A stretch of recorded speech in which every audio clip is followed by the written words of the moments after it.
A wedding turned nightmare. The grand cathedral was bathed in golden light, its stained glass windows casting brilliant hues across the polished marble floor. Rows of elegantly dressed guests filled the pews, their whispers mixing with the soft melody of the organist's tune. A sense of anticipation hung in the air, an almost tangible excitement for what was meant to be a perfect wedding. At the altar, Ethan stood tall, his black tuxedo crisp, his hazel eyes locked on the woman who was making her way toward him. He had spent months planning this day, ensuring every detail was flawless. And now, as he watched his bride glide down the aisle, his heart swelled with pride. Imani, breathtaking in her ivory lace gown, moved with grace, her veil cascading behind her like a whisper of silk. Today was supposed to be the beginning of her happily ever after. After years of loneliness and pain, she had found love again. Ethan had been her rock, her second chance at happiness. He had stepped into her life when she needed him most, helping her heal from the wounds of the past. She glanced around at the faces of friends and family, all gathered to witness this moment. Some were dabbing at their eyes, overwhelmed with emotion, while others beamed with joy. Even her 10-year-old son, Malik, sat in the front row, his small hands clasped together, his expression unreadable. Her heart clenched at the sight of him. Jamal, her first husband, Malik's father, had vanished 2 years ago without a trace. The pain of losing him had nearly broken her. At first, the police had suspected foul play, but without evidence, the case had gone cold. Eventually, she had been forced to move forward, to build a life for herself and her son. And Ethan had been a big part of that. But just as she reached the altar, just as she prepared to take Ethan's outstretched hand and step into their future together, Malik suddenly moved. He bolted from his seat and ran directly in front of her, blocking her path. Gasps filled the church. Murmurs rippled through the crowd. Imani's heart stuttered. Malik? She barely had time to react before he shouted, his small voice trembling yet firm. Mom, you can't marry him. A stunned silence fell over the church. Ethan's smile faltered, confusion flickering across his face. The priest took an uncertain step back. Imani knelt before her son, her veil slipping from her shoulder. Malik, baby, what's wrong? She whispered, reaching for him. His hands clenched into fists at his sides. You can't marry him, he repeated, his voice louder this time. He's the reason Dad is gone. A collective gasp filled the cathedral. Shocked whispers spread like wildfire. Imani's blood ran cold. She blinked, unable to process his words. Malik, what are you saying? Ethan let out a nervous chuckle, lifting his hands in a calming gesture. Hey, buddy, I know you're nervous about your mom getting married again, but don't talk to me. Malik's voice cracked with emotion. He turned to his mother, his eyes brimming with tears. I heard him, Mom. I heard what he said last night. He was on the phone with someone. He said Dad had to be taken care of and that he couldn't come back. Imani's breath caught in her throat. Her vision swam. She turned to Ethan, her fingers digging into her gown. Tell me he's lying. Ethan's expression shifted, just for a second. A flicker of something. Panic. Then, he forced a tight smile. Imani, he's just a kid. He probably misunderstood. I didn't misunderstand. Malik shouted. I know what I heard. The guests sat frozen, eyes darting between them, unsure if they were witnessing an emotional meltdown or something far more sinister. Imani's heart pounded so hard she thought it might shatter her ribs. Her world tilted, everything she believed suddenly on shaky ground. Malik, she whispered, are you absolutely sure? He nodded, his chin trembling. I was going to bed, but I stopped outside his office door when I heard him talking. He was angry. He kept saying Dad should have stayed quiet and that it was done. She couldn't breathe. Ethan reached for her arm, but she jerked away. "Baby," he said smoothly, forcing a smile, "I think we should step outside and talk about this." Imani stared at him, her entire body numb. "Step outside," she repeated. She felt like the ground had disappeared beneath her feet. She had trusted this man. She had let him into her home, into her son's life.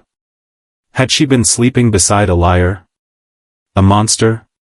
"Mom, please," Malik pleaded. "Please believe me." She looked down at her son, the little boy who had already lost so much. There was no fear in his eyes, only desperation. She turned to Ethan again, her voice a whisper but laced with steel. "Did you have something to do with Jamal's disappearance?" Ethan's face twitched. He shook his head, but his Adam's apple bobbed as he swallowed hard. A single tear slid down her cheek. He was lying.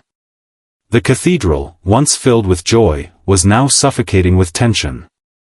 She took a deep breath, her decision made in an instant. Imani turned on her heel, gripping Malik's hand. The wedding was over. And now, she was going to find the truth, shattered vows and buried secrets. Imani gripped Malik's hand tightly as she stormed down the cathedral's long aisle, her wedding gown dragging behind her like a ghostly specter of the life she thought she was about to have. The whispers of guests blurred into a low hum in the background, but she hardly noticed them. Her heart pounded in her chest, her breath shallow and uneven. She still couldn't process what had just happened. Her son, her sweet, intelligent Malik, had just accused Ethan of something unthinkable. "He's the reason Dad is gone." The words echoed in her head like a haunting melody, each repetition sending a new wave of dread crashing over her.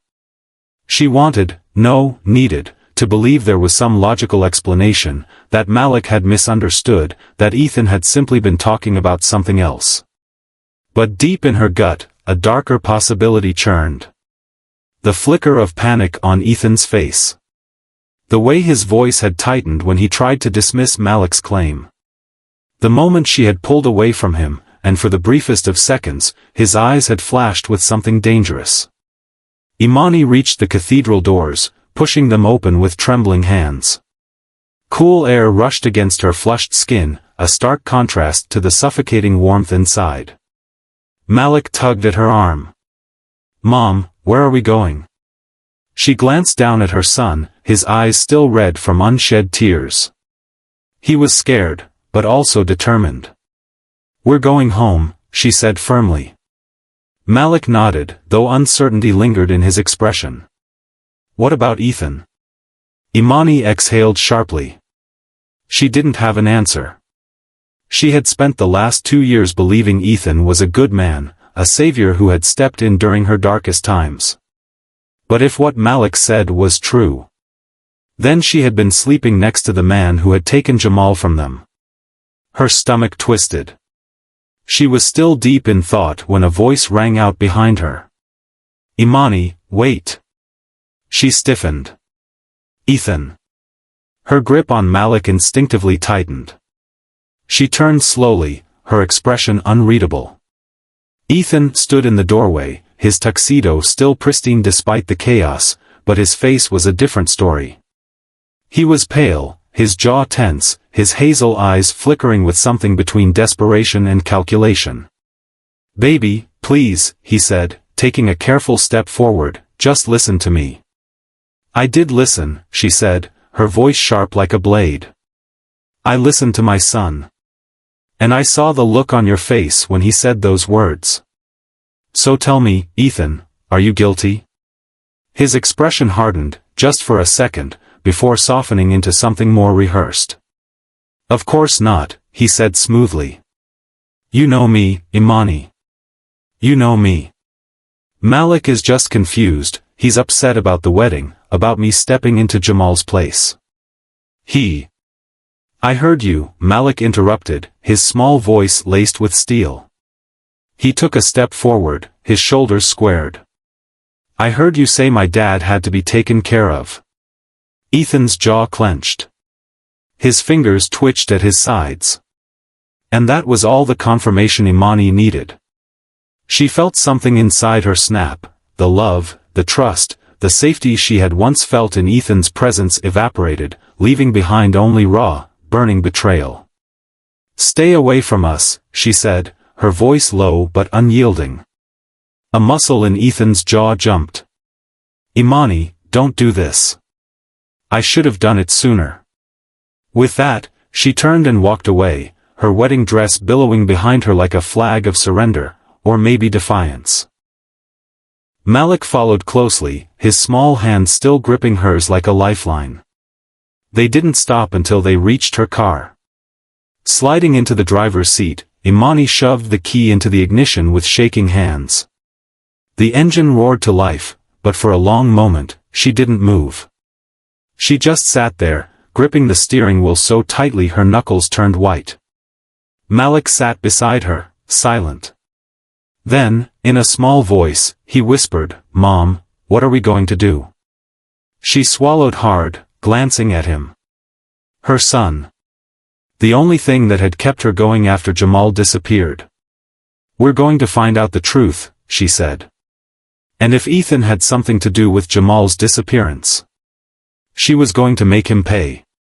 Hours later, the beginning of the hunt. Back at home, Imani sat at the kitchen table, her laptop open, the dim glow of the screen casting shadows across her face. Malik sat beside her, fidgeting with his tablet but occasionally glancing at her, as if checking to make sure she was still there. She had spent the last 2 hours combing through old records, online articles, anything that could give her a lead on Ethan's past. She found nothing. Which was the problem? For someone who had been a lawyer for over a decade, Ethan's digital footprint was practically non-existent. His social media accounts were sparse, and outside of a few cases mentioned in legal databases, there was almost nothing about his life before they met. It was like he had appeared out of nowhere. Imani rubbed her temples. This wasn't normal. A knock at the door made her jump. She and Malik exchanged glances. "Stay here," she said softly, standing. She moved cautiously to the door, peering through the peephole. Her muscles tensed. It was Tasha. Imani exhaled in relief and opened the door. Her best friend stepped inside, her laptop bag slung over her shoulder, her usual playful smile replaced with a look of determination. "Girl, you look like you haven't slept a wink," Tasha said, pulling her into a quick hug. She smelled of jasmine and coffee, a familiar, comforting scent. Imani let out a tired chuckle. "That obvious, huh?" "Like a neon sign," Tasha said, setting her bag down. She glanced at Malik and smiled. "Hey, champ. You hanging in there?" Malik nodded, but his eyes were still shadowed with worry. Tasha turned back to Imani, her expression serious. "I did some digging. And you're not going to like what I found." Imani's stomach tightened. "Tell me." Tasha pulled out her laptop, opened a folder, and turned the screen toward her. "I called in some favors. Got access to sealed records from one of Ethan's old cases." Imani's breath hitched. "What kind of case?" Tasha clicked on a file. The document opened. It was a corporate case. A whistleblower, a man named Jamal Carter, was set to testify against a major real estate company for fraud. Imani's heart stopped. Jamal. Her Jamal. Tasha's voice dropped to a whisper. But before he could testify, he vanished. A sharp pain stabbed through Imani's chest. Ethan. He had represented the company Jamal was going to expose. A cold realization settled over her like a shadow. Jamal's disappearance wasn't random. It wasn't just bad luck. And Ethan. He had been in her life all along, not by accident, not by love. But to make sure Jamal never came back. Her hands curled into fists. She wasn't just going to find out what happened. She was going to end Ethan beneath the lies. The dim glow from the kitchen lamp barely lit the room, casting long shadows across the walls as Imani stared at the file on Tasha's laptop. Her pulse pounded so hard in her ears that for a moment, she felt like she was underwater, drowning in the weight of this horrifying discovery. Jamal, her husband, hadn't just disappeared. He had been silenced. And Ethan had been right there, playing the role of a devoted partner while knowing exactly what had happened. Tasha's voice broke through her spiraling thoughts. Imani, what do you want to do now? Imani closed her eyes for a second, inhaling shakily. The rage inside her burned hot, but she knew she couldn't afford to act recklessly. If Ethan was truly involved in Jamal's disappearance, then he was far more dangerous than she had ever imagined. Her eyes flickered to Malik, who was sitting on the couch, hugging a pillow tightly. She had to protect him. She straightened, her resolve hardening. We find proof. Solid proof. And then we destroy him. Tasha nodded. I have a friend in cybersecurity who might be able to get into Ethan's personal records. We just need a reason, something to justify the search. Imani thought for a moment, then turned to Malik. Baby, can you tell me exactly what you heard Ethan say? Malik hesitated, biting his lip. He had been strong this whole time, but she could see the way his little hands clenched, his shoulders tense with the weight of what he had discovered. He took a deep breath. I was going to get a glass of water last night, and I heard him on the phone. He was in his office. He sounded different. Like, not the way he talks to you. Imani felt a chill creep down her spine. What do you mean, different? Malik shifted uncomfortably. Like he wasn't pretending anymore. Tasha cursed under her breath. That man's been playing a long game. Malik nodded. He said something like, we had to take care of him.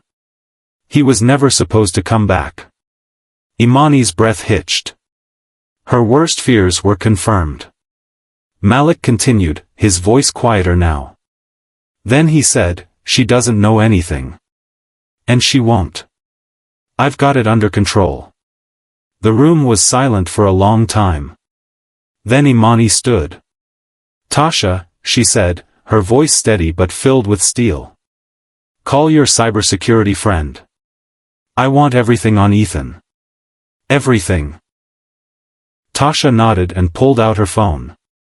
Imani turned to Malik, kneeling in front of him. She took his hands in hers. I need you to be brave a little longer, okay? Malik swallowed but nodded. Are we going to be okay, Mom? She pressed a kiss to his forehead. We will be. I promise. But in the pit of her stomach, she wasn't so sure. Because Ethan had spent years building this lie. And now, she was tearing it apart. Digging into the past. By the time morning arrived, Imani had barely slept. She sat at the dining table, staring at the wall as her mind raced with possibilities. What if Ethan realized what they were doing? What if he tried to silence her the way he had silenced Jamal? A soft knock at the door startled her. Tasha, still in her sweatshirt from the night before, stood in the doorway, holding a flash drive. Her face was grim. I have something, she said, walking inside and shutting the door behind her.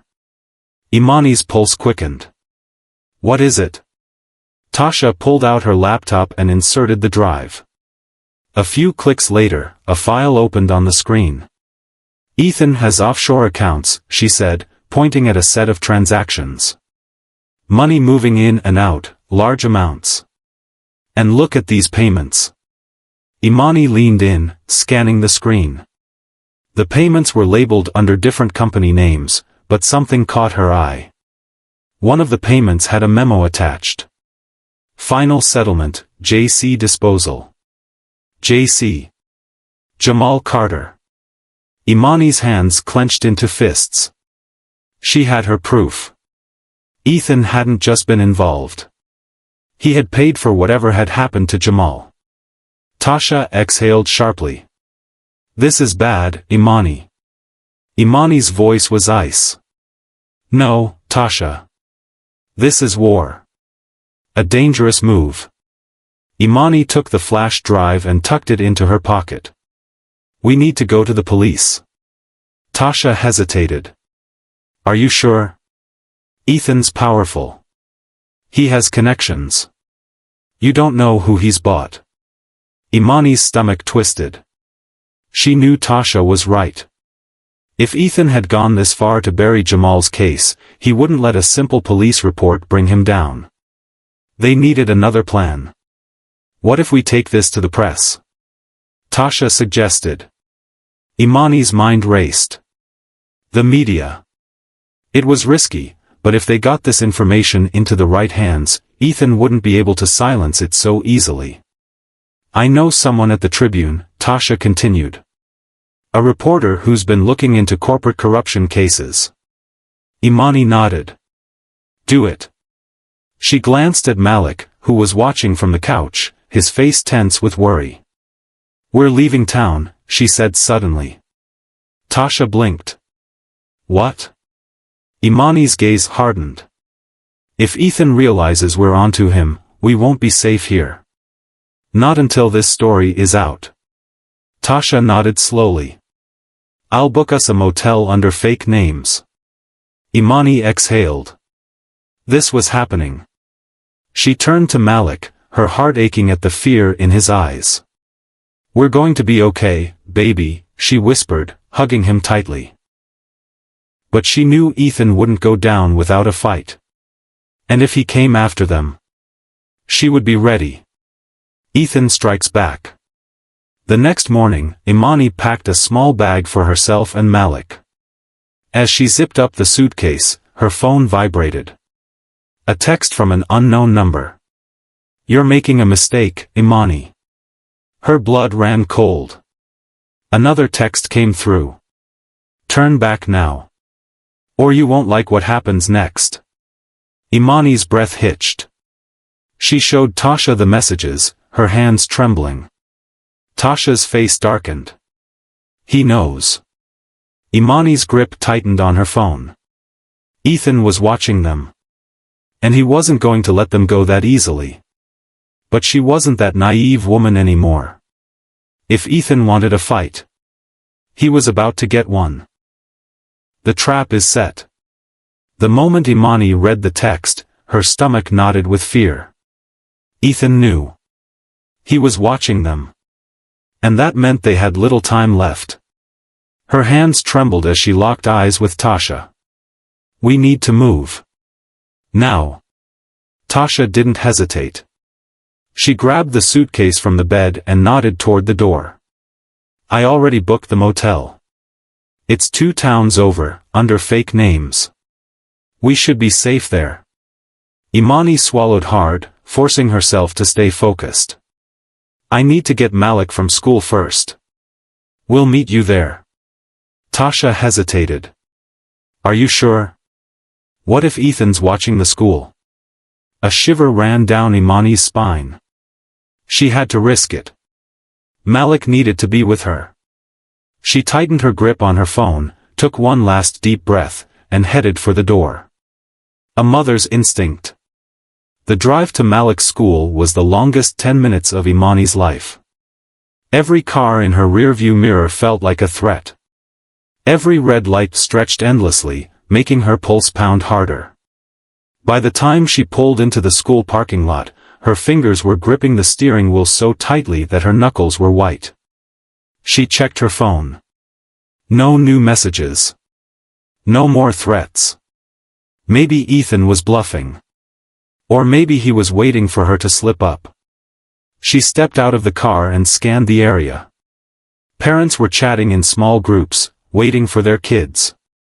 The usual afternoon buzz filled the air. Then she saw him. A black SUV, parked across the street. Tinted windows. No visible driver. A surge of panic shot through her. Ethan. Or someone he sent. Imani forced herself to stay calm as she walked inside. She needed to get Malik and leave, fast. She found him in his classroom, stuffing his books into his backpack. He looked up and grinned when he saw her. "Mom! You're early." Imani tried to smile, but her heart was racing. "Hey, baby. We need to go, okay?" Malik frowned. "But I have art club." "Not today," she said quickly, gently pulling his backpack over his shoulder. "We have a little trip to take." He looked confused but didn't argue. As they walked toward the exit, Imani's pulse quickened. She peeked out the window. The SUV was still there. Her stomach clenched. As they stepped outside, she held Malik's hand tighter. Then, just as they reached her car, the SUV's door opened. A man in a dark suit stepped out. Imani's breath caught in her throat. He was tall, broad-shouldered, with an air of authority. His eyes locked onto hers. "Mrs. Carter." His voice was smooth, too calm. "A word?" Imani's grip on Malik tightened. "No." The man took a step forward. "It's important. Mr. Walker just wants to talk." Imani's heart pounded. Ethan sent him. And he was trying to make sure she didn't run. She glanced around. Other parents were still nearby. She had to act normal. She smiled tightly. "Tell Ethan he can talk to my lawyer." Then, without waiting for a response, she opened the car door and pushed Malik inside. The man took another step toward her. "I wouldn't do that, Mrs. Carter." Imani slammed the door shut, locking it. Then she turned to him, her voice shaking with fury. "Get out of my way." For a moment, he didn't move. Then, slowly, he smirked. "I hope you know what you're doing." Imani didn't answer. She climbed into the driver's seat, started the car, and pulled out of the lot, her hands shaking the entire time. As she drove away, she glanced in the rearview mirror. The man was still watching her. And she knew, this wasn't over. A desperate gamble. By the time Imani and Malik reached the motel, it was almost dark. Tasha was waiting outside, pacing. The moment Imani stepped out of the car, Tasha rushed over. "What happened? You look like you've seen a ghost." Imani took a deep breath, steadying herself. "Ethan sent someone after me." Tasha's face darkened. "Did they follow you?" "I don't think so. But they're watching." Tasha cursed under her breath. "We need to get this to the press now." Imani nodded. "Did your reporter friend respond?" Tasha held up her phone. "Yeah. He's willing to meet. But there's a problem." Imani's stomach sank. "What now?" "He says we need more. The offshore accounts are suspicious, but unless we can directly tie Ethan to Jamal's disappearance, it won't be enough." Imani's heart pounded. She had come too far to stop now. She needed more proof. And there was only one place to get it. She exhaled shakily. "We're going to Ethan's house." Tasha's eyes widened. "Are you insane?" "It's the only way," Imani said firmly. "If Ethan had anything to do with Jamal's disappearance, there's something in that house. Something he's hiding." Tasha hesitated. "Imani, if Ethan catches you..." Imani swallowed. "Then I make sure he never has the chance to hurt anyone again." Tasha exhaled. "You really want to do this?" Imani's jaw tightened. "I don't have a choice." She turned to Malik, who was sitting on the motel bed, watching them nervously. "Baby," she said softly, kneeling in front of him. "I need you to stay here with Tasha." Malik's eyes filled with fear. "Where are you going?" Imani brushed his curls back. "To make sure we're safe." His little hands trembled as he grabbed hers. "Mom, what if he hurts you?" Imani's throat tightened. "I'll come back to you. I promise." She pressed a kiss to his forehead, then stood, turning to Tasha. Keep him safe. Tasha nodded. You be careful. Imani didn't answer. Because she knew. This was the most dangerous thing she had ever done. And if she wasn't careful, it could be her last. Breaking in. Ethan's mansion loomed in the darkness as Imani crept toward the back entrance. She had been here 1,000 times before, but tonight, it felt different. Tonight, it felt like enemy territory.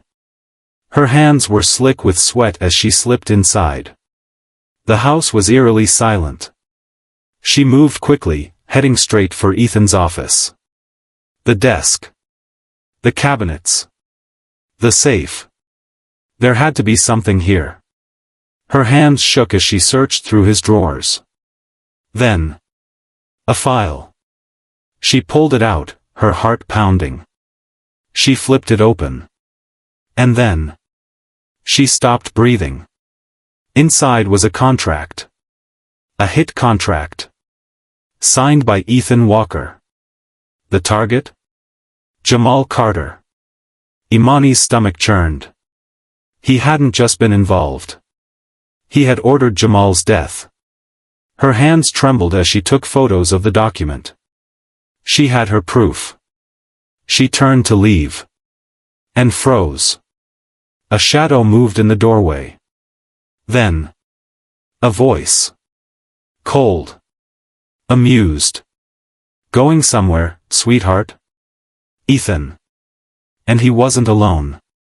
2 men stood behind him. Imani's heart stopped. She had walked straight into his trap. And now. She wasn't sure if she would ever walk out, the face of evil. A dangerous encounter. Imani's blood ran cold. Ethan stood in the doorway, his arms crossed, a smirk playing on his lips. 2 tall, broad-shouldered men flanked him, their presence suffocating the air in the room. The way they moved, casual but controlled, told her everything she needed to know. These weren't just hired security. They were enforcers.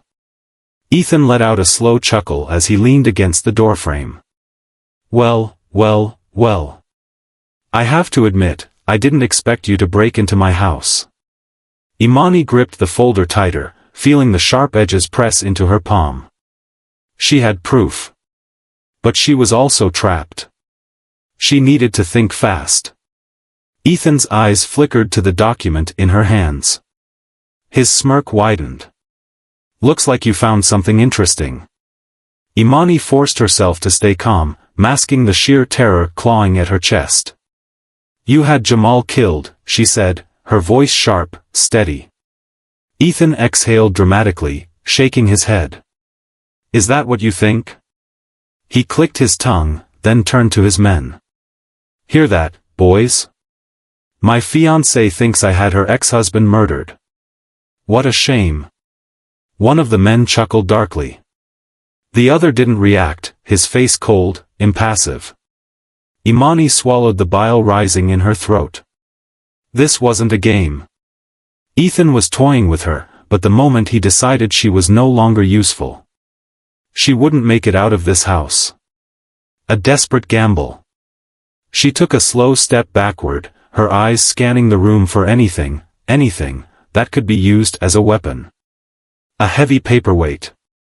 A lamp. Even a chair. Ethan noticed. He'd scared. Oh, sweetheart.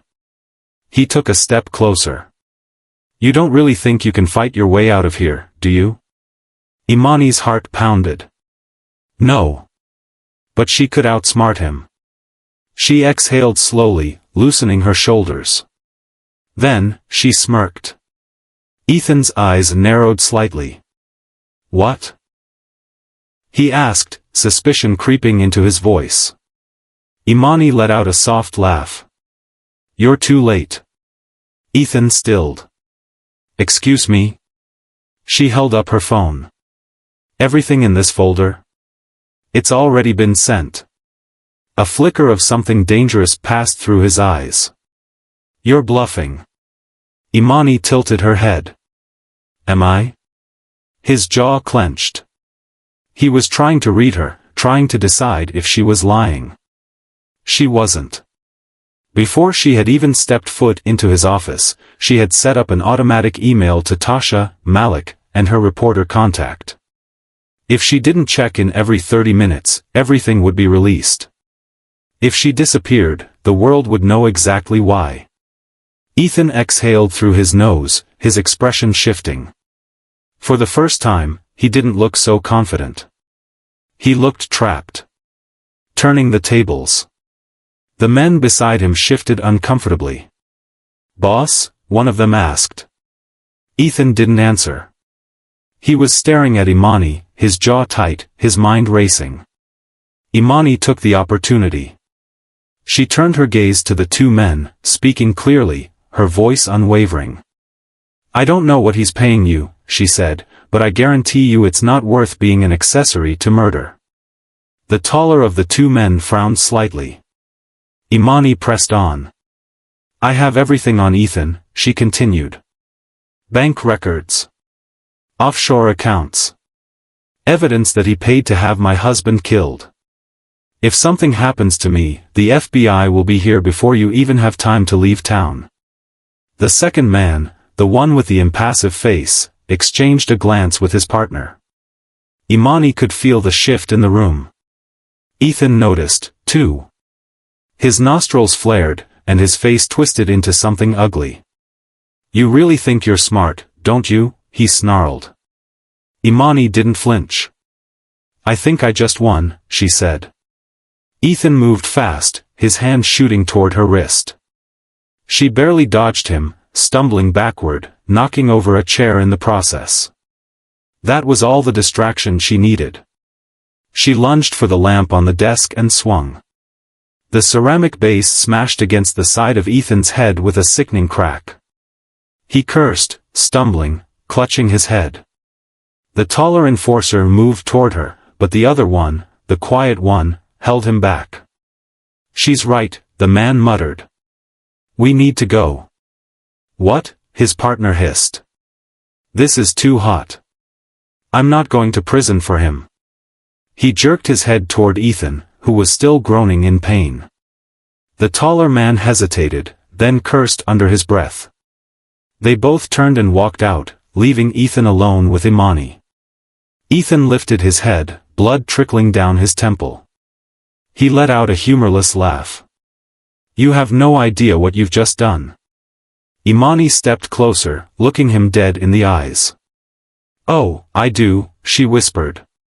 "I've destroyed you." And then she ran. The final escape. Imani sprinted through the house, her breath coming in sharp gasps. She didn't stop, didn't look back. She reached the front door, yanked it open, and bolted toward her car. As she fumbled with the keys, she heard Ethan stumble out onto the porch behind her. "You're making a huge mistake," he roared. Imani threw open the car door and jumped inside. She slammed the lock down just as Ethan reached the driver's side. For a split second, their eyes met through the glass. Imani saw something in his gaze, something dark, something twisted. But she didn't care anymore. She started the car, slammed her foot on the gas, and sped away. She was free. A new beginning. By the time she reached the motel, Tasha and Malik were already outside, waiting. The moment Imani stepped out of the car, Malik ran into her arms. "Mom," he sobbed. "I was so scared." Imani held him tightly, pressing kisses into his hair. "It's over, baby. We're safe." Tasha placed a hand on her back. "Did you get it?" Imani nodded. "It's all in there. The reporter will expose everything." Tasha exhaled in relief. "Good. Because Ethan Walker's reign of terror? It ends tonight." And as Imani held her son, breathing in the crisp night air, she knew. Her nightmare was finally over. But Ethan Walker's? It was just beginning, the fall of Ethan Walker. The calm before the storm. Imani had barely slept. Despite being in a secure motel with Malik and Tasha, the weight of the past 24 hours bore down on her. Every creak of the walls, every distant car engine outside made her tense up, half expecting Ethan to appear like a vengeful ghost. She sat on the edge of the bed, staring at her phone, waiting for something. The email with all the evidence had been sent. The reporter, Danielle Carter, had confirmed receipt. By now, the FBI should be putting pieces together. Still, Imani wouldn't feel safe until she saw Ethan Walker in handcuffs. Tasha walked in from the tiny motel kitchenette, handing Imani a steaming cup of coffee. "You okay?" Imani took a sip, the warmth grounding her. "No. Not yet." Tasha sat beside her, pulling out her laptop. "Well, you will be. Because today, we make sure Ethan never hurts anyone again." Ethan's last stand. The next morning, the news broke. Corrupt attorney Ethan Walker implicated in money laundering, fraud, and murder. The headline blared across every major media outlet.